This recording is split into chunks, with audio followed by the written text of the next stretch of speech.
딸이 사라졌습니다. 꽃밭에서 꽃을 따던 어린 딸이 땅속으로 끌려갔습니다. 어머니는 9날 동안 찾아 헤맸습니다.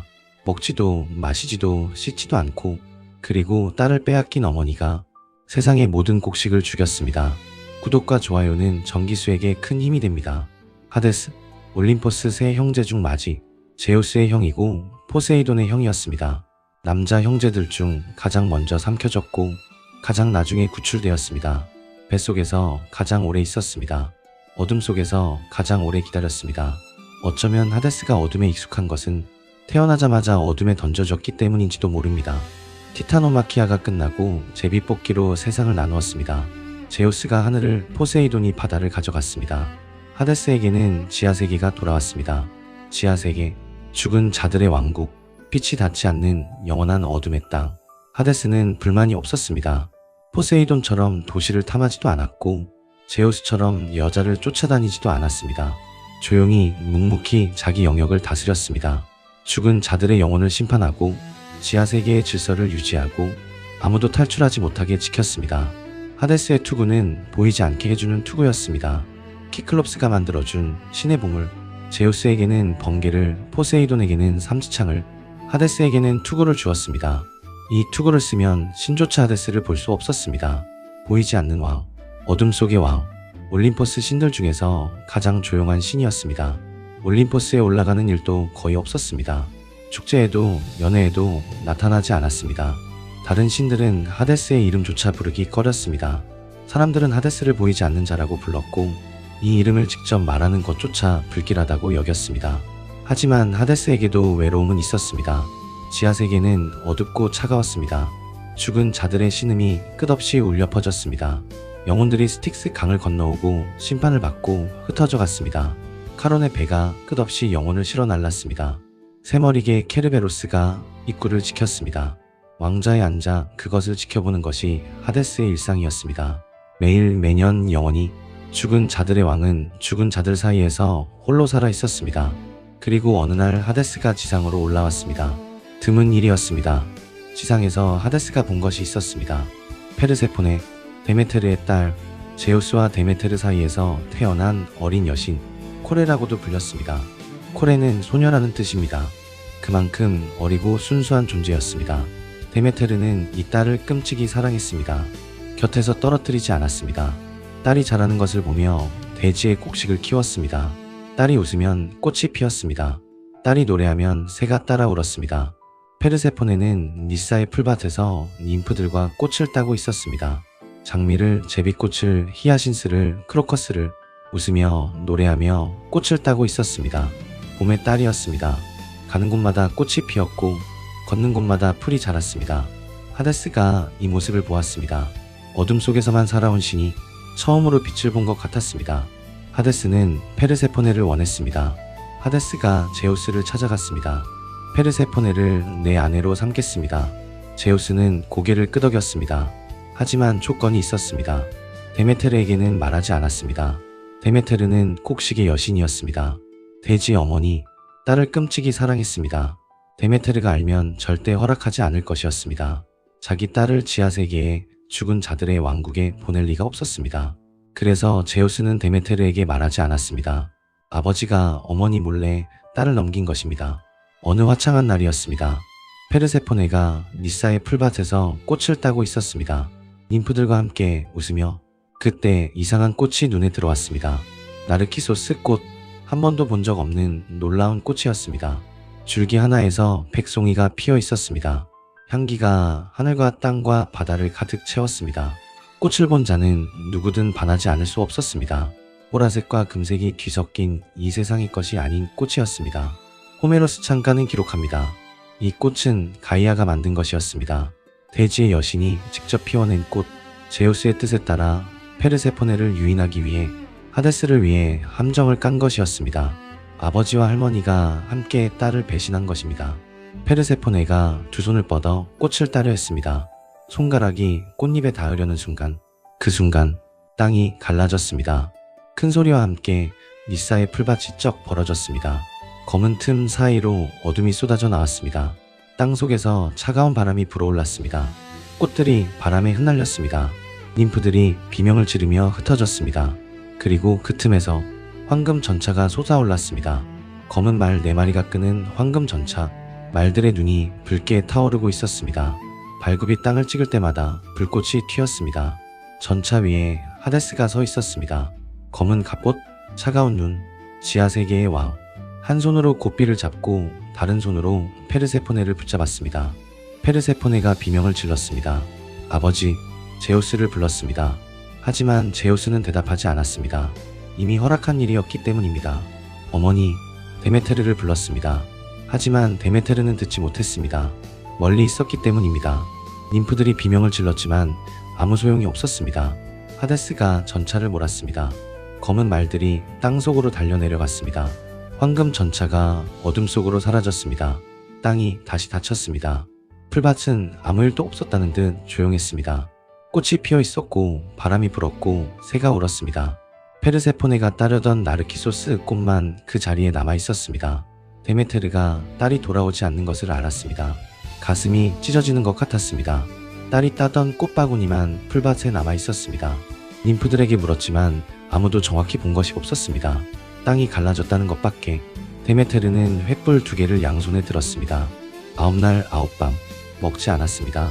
마시지 않았습니다. 씻지 않았습니다. 잠들지 않았습니다. 넥타르도 암브로시아도 입에 대지 않았습니다. 횃불을 들고 온 세상을 찾아 헤맸습니다. 산을 넘고 들을 건너고 바다를 따라 걸었습니다.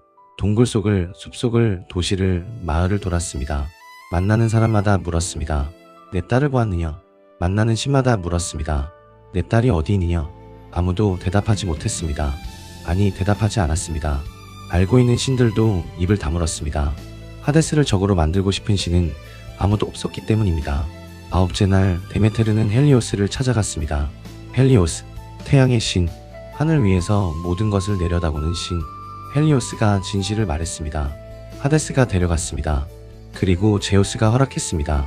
데메테르가 무너졌습니다. 남편이 자기 몰래 딸을 넘긴 것입니다. 지하세계에, 죽은 자들의 왕국에 데메테르의 슬픔이 분노로 변했습니다.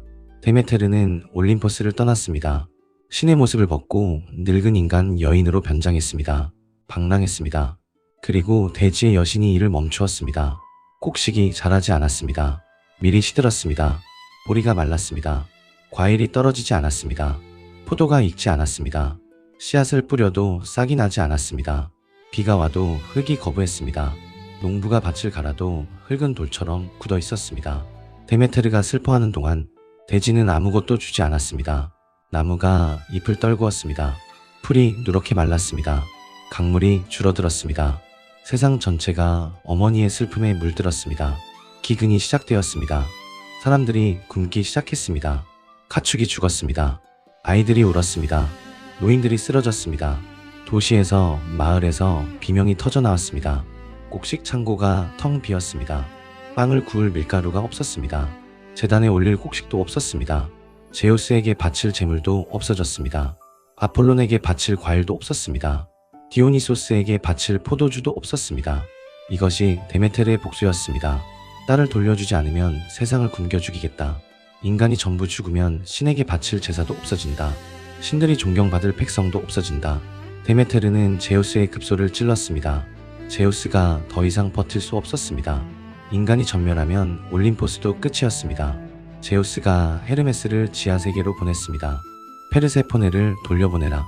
헤르메스가 지하세계로 내려갔습니다. 하데스를 만났습니다. 하데스는 순순히 응했습니다. 돌려보내겠다. 하지만 하데스는 교활했습니다. 아니, 교활하다기보다는 절박했는지도 모릅니다. 페르세포네가 온 뒤로 지하세계가 달라졌습니다. 어둡기만 하던 궁전에 처음으로 빛 같은 것이 생겼습니다. 페르세포네가 있는 곳에는 지하세계에서조차 꽃이 피었습니다. 하데스는 이 빛을 놓고 싶지 않았습니다. 페르세포네를 보내기 전에 하데스가 석류를 내밀었습니다. 붉은 석류, 껍질을 까면 보석 같은 붉은 알갱이가 빼곡한 과일. 떠나기 전에 이것만 먹고 가거라. 부드러운 말투였습니다. 강요하지 않았습니다. 명령하지 않았습니다. 하지만 하데스는 알고 있었습니다. 지하세계의 규칙을, 지하세계의 음식을 먹은 자는 지하세계에 묶입니다. 다시 돌아와야 합니다. 영원히. 이 규칙은 하데스가 만든 것이 아니었습니다. 세상이 시작될 때부터 있던 바꿀 수 없는 법칙이었습니다. 페르세포네가 석류를 먹었습니다. 알았을까요? 몰랐을까요? 전승마다 다릅니다. 어떤 전승에서는 페르세포네가 몰랐다고 합니다. 배가 고팠고 석류가 눈에 들어왔고 먹었을 뿐이라고. 다른 전승에서는 하데스가 억지로 먹였다고 합니다. 또 다른 전승에서는 페르세포네가 알면서 먹었다고 합니다. 지하세계의 왕비로서 자기 자리를 택한 것이라고 석류 알갱이를 입에 넣었습니다. 몇 개를 먹었는지 전승마다 다릅니다. 오비디우스는 7알이라 했고 대부분의 전승은 6알이라 했습니다. 어느 쪽이든 페르세포네는 지하세계의 음식을 먹은 것입니다. 이제 완전히 돌아갈 수 없게 되었습니다. 페르세포네가 지상으로 올라왔습니다. 어둠에서 빛으로, 차가운 지하에서 따뜻한 땅 위로. 데메테르가 멀리서 딸을 보았습니다. 달려갔습니다. 9날 동안 횃불을 들고 헤맸던 다리가 단 한 번도 이렇게 빠르게 달린 적이 없었습니다. 딸을 끌어안았습니다. 9날 동안 참았던 눈물이 한꺼번에 쏟아졌습니다. 딸도 울었습니다. 어머니 품에서 어린아이처럼 울었습니다. 데메테르가 딸의 얼굴을 만졌습니다. 머리카락을 쓸어 넘겼습니다. 볼을 어루만졌습니다. 진짜인지 꿈인지 확인하듯. 하지만 기쁨은 오래가지 않았습니다. 석류씨, 페르세포네가 석류씨를 먹었다는 것을 알았을 때 데메테르의 얼굴이 다시 무너졌습니다. 딸은 완전히 돌아올 수 없었습니다. 지하세계의 음식을 먹은 자는 지하세계에 묶이는 것이 법칙이었습니다. 제우스가 타협안을 내놓았습니다. 1년 중 일부는 지하세계에서 하데스와 함께, 나머지는 지상에서 데메테르와 함께 석류씨 수만큼의 달을 지하에서 보내야 한다고. 페르세포네는 1년의 3분의 1을 지하세계에서, 나머지 3분의 1을 지상에서 보내게 되었습니다. 데메테르가 이 타협을 받아들였습니다. 완전하지 않았지만 딸을 완전히 잃는 것보다는 나았습니다. 1년의 3분의 2라도 딸과 함께 할 수 있다면. 데메테르는 다시 일을 시작했습니다. 호메로스 창가에서는 1년의 3분의 1이라고 기록했습니다. 하지만 이 이야기가 만들어진 시대에는 지금처럼 1년이 12달로 나뉘기 전이었습니다. 꼭식이 다시 자라기 시작했습니다. 메마른 밭에서 초록 싹이 올라왔습니다. 나무에 잎이 돋았습니다. 들에 꽃이 피었습니다. 사람들이 다시 빵을 구울 수 있었습니다. 세상이 다시 살아났습니다. 하지만 영원하지는 않았습니다. 그리고 이것이 사계절의 시작이었습니다. 페르세포네가 지하세계로 내려가는 달에는 데메테르가 슬퍼했습니다. 꼭식이 시들고 나무가 잎을 떨구고 세상이 차가워졌습니다. 가을이 왔고 겨울이 왔습니다. 페르세포네가 지상으로 올라오는 달에는 데메테르가 기뻐했습니다. 꽃이 피고 꼭식이 자라고 세상이 따뜻해졌습니다. 봄이 왔고 여름이 왔습니다. 매해 페르세포네가 지하로 내려가기 전날 데메테르는 딸을 끌어안고 놓지 않았습니다. 매해 페르세포네가 지상으로 올라오는 날 데메테르는 딸을 마중하러 먼 곳까지 나갔습니다. 매년 반복되었습니다. 딸이 떠나면 겨울, 딸이 돌아오면 봄. 어머니의 슬픔이 세상을 얼어붙게 하고 어머니의 기쁨이 세상을 꽃피게 하는 것. 고대 그리스인들은 그렇게 믿었습니다. 가을에 나뭇잎이 떨어지는 것은 데메테르가 딸을 보내며 우는 것이었습니다. 겨울에 눈이 내리는 것은 데메테르의 눈물이 얼어붙은 것이었습니다. 봄에 꽃이 피는 것은 페르세포네가 땅을 뚫고 올라오는 것이었습니다. 여름에 과일이 익는 것은 어머니와 딸이 함께 있는 기쁨이었습니다. 사계절은 천문학이 아니었습니다. 어머니의 마음이었습니다. 그리고 이 이야기에는 답을 내릴 수 없는 질문이 남았습니다. 하데스는 악인이었을까요? 지하세계에서 홀로 영혼을 보내던 신이 처음으로 빛을 원했습니다. 그것이 죄였을까요? 제우스는 어떤 아버지였을까요? 어머니도 모르게 딸을 넘긴 아버지. 그것은 허락이었을까요? 배신이었을까요? 데메테르는 세상을 굶겨서라도 딸을 되찾으려 했습니다. 어머니의 사랑이었을까요? 어머니의 집착이었을까요? 페르세포네는 석류씨를 알고 먹었을까요? 몰랐을까요? 피해자였을까요? 선택한 것이었을까요? 신화는 답을 주지 않습니다. 계절만 매년 반복될 뿐입니다. 다음 밤에는 하데스의 두 번째 이야기를 들려드리겠습니다. 지하세계에는 규칙이 있었습니다. 5개의 강과 새머리개와 심판관들, 그리고 죽은 아내를 데리러 지하세계에 내려간 남자가 있었습니다. 하데스가 한 가지 조건을 걸었습니다. 뒤를 돌아보지 마라. 그 남자는 돌아보았습니다. 오늘 밤 정기수야와는 여기까지입니다. 구독과 좋아요는 정기수에게 큰 힘이 됩니다. 알림을 켜두는 것도 잊지 마십시오. 안녕히 주무십시오.